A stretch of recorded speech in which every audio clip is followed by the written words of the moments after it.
Hello friends, మీరు ఎప్పుడైనా కాంతికర్తలు అన్న పదం గురించి విన్నారా? కాంతికర్తలను ఎప్పుడైనా చూసారా? అసలు అలాంటి వాళ్ళు ఉంటారా అని ఆశ్చర్యపోతున్నారా? ఇంకా ఆశ్చర్యకరమైన విషయం ఏమిటంటే, అసలు ఆ కాంతికర్తల మేమే అన్న పరమ సత్యం మీకు తెలియకపోవడం. అయినా అది మీ తప్పు కాదు. ఎందుకంటే మానవ జాతి చరిత్రకు సంబంధించిన పవిత్ర గ్రంథాలన్నీ మనకు ఇంతవరకు ప్రతి యుగంలో కూడా ధర్మ సంరక్షణ కోసం కాంతి శక్తి దైవశక్తి రూపంలో అవతరించిన విషయాన్ని గురించి కథలుగా చెప్పాయి. కానీ ఈ ప్రస్తుత యుగ అవసరాలకు తగ్గట్లుగా అదే దైవశక్తి అనేక కాంతి రూపాలుగా విడివడి కోటాను కోట్ల మంది కార్యకర్తలుగా ఈ భూమి మీద అవతరించి ఉన్నట్లు చెప్పలేకపోయాయి. అందుకే దైవశక్తితో నిండిన కాంతి రూపాలైన మీరు మనమే ఆ కాంతికర్తలం అని అనుభూతి చెందలేకపోతున్నారు. మరి మీ చుట్టూ ఉన్న కాంతికర్తలను గుర్తించలేకపోతున్నారు. నిజానికి మానవాళి అంతా కూడా యుగ మార్పిడిలో భాగంగా 2012లోనే సత్యలోకం అనబడే కాంతి యుగంలోకి అడుగు పెట్టేసిద్ది. కానీ ఇది ఇష్టం లేని కొన్ని చీకటి శక్తులు ఈ గొప్ప శుభ పరిణామాన్ని మహా ఉపద్రవంగా చిత్రీకరిస్తూ రకరకాల మాధ్యమాల ద్వారా 2012లో ప్రపంచమే అంతం అయిపోతుంది అని ప్రచారం చేశారు. ఈ భయానకమైన అసత్య ప్రసారాలతో ప్రజలంతా భవిష్యత్తు పట్ల ఆందోళన చెందుతున్న క్లిష్ట పరిస్థితులలోని నాటకీయంగా కొంతమంది కాంతిలోక వాసులు తెర మీదకు వచ్చారు. వారు భూగ్రహంపై గొప్ప మార్పులకు స్వాగతం పలుకుతూ ఈ భూమి మీదనే అవతరించి నిద్రాణ స్థితిలో ఉండిపోయిన కాంతికర్తల యొక్క చైతన్యాన్ని జాగృతం చేశారు.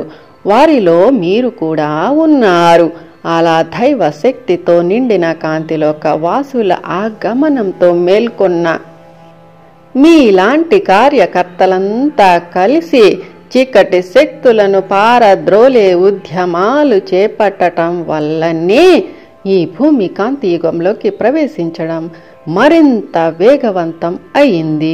మీ ప్రమేయం వల్లనే జరుగుతున్న ఈ గొప్ప విషయాలు వినడానికి పసందైన డ్రామాల్లా మీకు అనిపించవచ్చు, కానీ ఇది సత్యం. ప్రస్తుతం ఈ భూగ్రహం నిండా అడుగడుగున మేల్కొని ఉన్న మీలాంటి కాంతికర్తలు మానవ జాతి అభివృద్ధిని అడ్డుకునే ప్రతి ఒక్క నకారాత్మక ఆలోచనను, భావాన్ని, చేష్టను అడ్డుకుని వాటిని అద్భుతమైన శక్తులుగా మార్పు చెందిస్తూ ఉన్నారు. అందుకు గాను మీరు నిరంతరం ధ్యాన స్థితిలో వచ్చే అపారమైన విశ్వకాంతిని గ్రహిస్తూ ఈ సమాజంలోని అన్ని రంగాలలో మీ సేవలను అందిస్తున్నారు.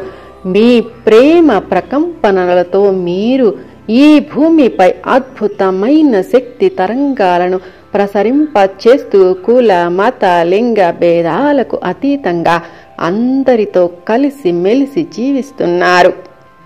నర్సులుగా, కళాకారులుగా, టీచర్లుగా, సాహితీవేత్తలుగా, డాక్టర్లుగా, లాయర్లుగా, క్రీడాకారులుగా, వ్యాపారవేత్తలుగా, కన్సల్టెంట్లుగా, రాజకీయవేత్తలుగా, మాతృమూర్తులుగా ఒకవైపు మీ విధులను నిర్వర్తిస్తూనే మీరు మరొక వైపు మానవ జాతి యొక్క సంస్కృతి సంప్రదాయాలను పరిరక్షిస్తున్నారు. ప్రజల మధ్యనే ఉంటూ మీ కాంతి శక్తితో వాళ్లలో దైవ శక్తులను తట్టి లేపుతున్నారు. అర్థం అయింది కదా కాంతికర్తలు చేసే పని. ఇప్పుడు వాళ్ళు లక్షణాలు ఎలా ఉంటాయో కూడా తెలుసుకొని నేనే ఆ కాంతికర్తను అని మిమ్మల్ని మీరు అద్దంలో చూసుకున్నంత స్పష్టంగా చూసుకోగలరేమో ప్రయత్నించండి. మొదటి లక్షణం, నేను ఈ ప్రపంచానికి చెందిన దానిని లేదా చెందిన వాడిని కాదు అని అనిపిస్తుంటుంది. ఇది మౌలికంగా మీలో వచ్చే మొట్టమొదటి స్పష్టత. మీకు చిన్నప్పుడు స్కూల్లో పెద్దగా స్నేహితులు ఉండరు. నిజాయితీకి మారు పేరుగా మీరు ఉంటారు కనుక మీకు జీవితంలో పెద్దగా ఆస్తులు అనబడే వాళ్ళు ఉండరు, ఆప్తులు ఉండరు.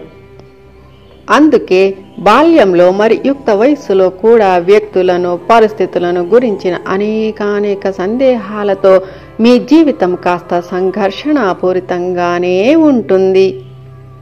అయినా సరే మీలో ఉండే అవధులు లేని ఒప్పుకోలుతనం, అన్కండిషనల్ యాక్సెప్టెన్స్ వల్ల మీకు విశ్వం నుంచి నిరంతరం కాంతి శక్తి అందుతూనే ఉంటుంది. ఆ కాంతి శక్తితో మిమ్మల్ని మీరు విలక్షణమైన వ్యక్తులుగా తీర్చిదిద్దుకుంటూ నిరంతరం మీ పూర్ణాత్మను చేరుకోగలిగే పనులనే చేపట్టి మీ చుట్టూ అద్భుతాలను సృష్టిస్తూ ఉంటారు. రెండవ లక్షణం, మీ లక్ష్యం ఏమిటో మీకు తెలుసు, కానీ దాని అసలు ప్రయోజనం ఏమిటో మీకు తెలియదు. కాంతికర్తలైన మీరు, నేను ఒకానొక ప్రత్యేకమైన కారణంతోనే ఈ భూమి మీద జన్మ తీసుకున్నాను, నా గమ్యం సుదూరమైంది అన్న అవగాహన తప్పక ఉంటుంది. అందుకే మీరు ఆ గమ్యం వైపుగా పదే పదే ఆకర్షితులవుతూ మీకు తెలియకుండానే మీ లక్ష్యాన్ని నెమరు వేసుకుంటూ ఉంటారు. ఆ లక్ష్య సాధన దిశగానే అస్పష్టమైన ప్రయోగాలు చేస్తూ అందుకు సంబంధించిన పుస్తకాలను అప్రయత్నంగానే చదువుతూ ఉంటారు. ఇవన్నీ మీ అంతరంగాన్ని జాగృత పరుస్తూ మీ లక్ష్యం వైపు మిమ్మల్ని నెట్టడానికి ఈ విశ్వం చేస్తున్న ప్రయత్నాలుగా గుర్తించండి. ఈ ప్రయత్నాల వల్ల మీరు దివ్య జ్ఞాన ప్రకాశకులుగా మారి బలవంతంగా కాకుండా చైతన్యవంతంగా మీ మిషన్ వైపు పరుగులు పెడతారు. మూడవ లక్షణం, మాటల్లో చెప్పలేనంతటి గాఢమైన అనుబంధం మీకు జంతు జాతితో ఉంటుంది. నేను కాంతి కార్యకర్తను అని నిర్ధారించుకోవడానికి మీకు ఇది ఒక గొప్ప సూచిక. ఎందుకంటే సృష్టి ఆవిర్భవించినప్పటి నుంచి కాంతి కర్తలు మరి జంతు జాతులు పరస్పర అవినాభావ సంబంధాన్ని కలిగి ఉంటూ పరస్పర సహకారంతో పరిణామం చెందుతున్నారు. అందుకే కాంతి కార్యకర్తలైన మీరు సాధారణ ప్రజలకు భిన్నంగా జంతువులతో సంభాషించగలరు, వాటి భావాలను అర్థం చేసుకోగలరు, మరి వాటి వేదనను సహానుభూతి చెందగలరు. ఈ భూమండలం పైన ఏ జంతువుకు, ఏ పక్షికి, మరి ఏ జలచరానికి హాని వాటిల్లినా ఇది మీకే జరిగినట్లుగా విలవిలలాడిపోతూ వాటిని రక్షించడానికి అహింసా ఉద్యమాలకు నడుం బిగిస్తారు. నాలుగవ లక్షణం, మీరు సాటి మనిషి పట్ల సహానుభూతిని చెందే గొప్ప వ్యక్తిత్వాన్ని కలిగి ఉంటారు. ఇతరుల దుఃఖాన్ని అనుభూతి చెందే కరుణాహృదయులైన మీరు ఆ దుఃఖాన్ని నివారించడానికి వాళ్ళ భావనామయ క్షేత్రాలను నిరంతరం సరిచేస్తూ ఉంటారు. ఇతరులలో ఉండే కోపం, బాధ, సంతోషం, విచారం, వెలితి, ఒత్తిడి వంటి బలమైన భావాలను సరిచేసే ఈ లక్షణం ఎంతో అందమైందే, కానీ ఒక్కోసారి ఆ లక్షణం మిమ్మల్ని కూడా ఆందోళనకు గురి చేసే అవకాశాలు పొంచి ఉంటాయి. కనుక నిరంతరం ఎరుకతో కూడిన చక్కటి సమతాస్థితిలో మిమ్మల్ని మీరు ఉంచుకోవడం తప్పనిసరి. ఐదవ లక్షణం, ఉన్నత శక్తుల పట్ల మీరు ప్రగాఢమైన విశ్వాసాన్ని కలిగి ఉంటారు. అనేకానేక జీవిత అనుభవాలతో మిమ్మల్ని కుదిపివేసే అనేకానేక ఛాలెంజ్లను మీరు ఇంతవరకు ఎన్నో ఎదుర్కొన్నారు, ఇంకా ఎదుర్కొంటూనే ఉంటారు.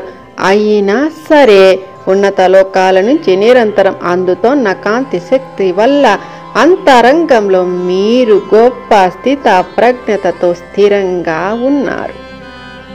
జీవితం మీకు పూల పాన్పు కాకపోయినా సరే భయపడకుండా నా జీవితానికి గొప్ప లక్ష్యం ఉంది, ఏదో అదృశ్య శక్తి ఆ లక్ష్యం దిశగా నన్ను నడిపిస్తోంది అన్న విశ్వాసంతో మీరు ఇతరులకు స్ఫూర్తిదాయకంగా జీవిస్తున్నారు.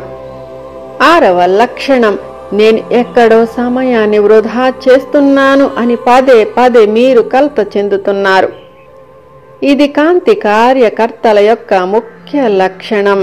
సమయం యొక్క విలువ బాగా తెలిసిన మీరు తిండి, బట్ట, ఇల్లు మాత్రమే సంపాదించుకునే సాధారణ జీవన వ్యవహారాలలో మునిగి ఉన్నప్పుడు ఇంకేదో ముఖ్యమైన పనిని చేయడం లేదేమో అన్న ఆవేదన చెందుతూ ఉంటారు. కానీ ఆ పని పట్ల మీకు స్పష్టత ఉండదు.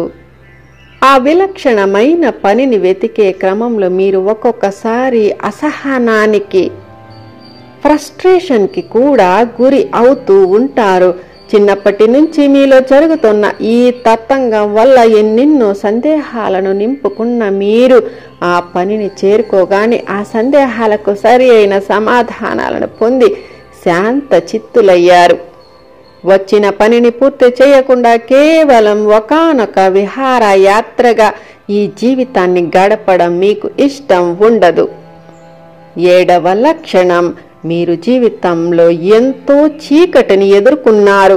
కాంతి కార్యకర్తలుగా మీ ప్రాథమిక కర్తవ్యం మీ దివ్య జ్ఞాన ప్రకాశంతో ఈ ప్రపంచంలో ఉన్న చీకటిని పారద్రోలటం. అందుకు గాను ముందు మీకు చీకటిని గురించిన పరిపూర్ణమైన శిక్షణ ఇవ్వబడింది. ఆ శిక్షణలో భాగంగానే మీ జీవితాలలో మీకు చీకటి అనేకానేక పరిస్థితుల రూపంలో పరిచయం చేయబడింది. ఆ చీకటిని పారద్రోలడానికి అనేకానేక అనుభవాల రూపంలో పరీక్షలు ఎదురయ్యాయి. ఒక్కోసారి మీరు ఆ పరీక్షలో విజయం సాధించారు, మరి ఒక్కోసారి చతికిలబడిపోయారు. ఈ శిక్షణ వల్ల మీరు తెలుసుకున్న సత్యం ఏమిటంటే, ఇతరులకు సహాయం చేయాలంటే ముందు మిమ్మల్ని మీరు పటిష్టపరుచుకోవాలి. మిమ్మల్ని మీరు స్వస్థత పరుచుకున్నప్పుడే కాంతి కార్యకర్తలుగా సర్వసమర్థతతో మీ కర్తవ్యాలను పూర్తి స్థాయిలో నిర్వహించుకోగలుగుతారు. 8వ లక్షణం, ఒక్కోసారి మీరు బాధ, సర్వద్రష్టుల పట్ల మరి దౌర్భాగ్యుల పట్ల లాగబడుతూ ఉంటారు. కాంతి కార్యకర్తలైన మీరు అవధులు లేని మీ సేవా తత్పరతతో భాగంగా ఒక్కోసారి కష్టాలలో కూరుకుపోయి ఉన్న వారి పట్ల, దౌర్భాగ్యుల పట్ల లాగబడుతూ పదే పదే వాళ్లను ఉద్ధరించే ప్రయత్నాలు చేస్తూ ఉంటారు.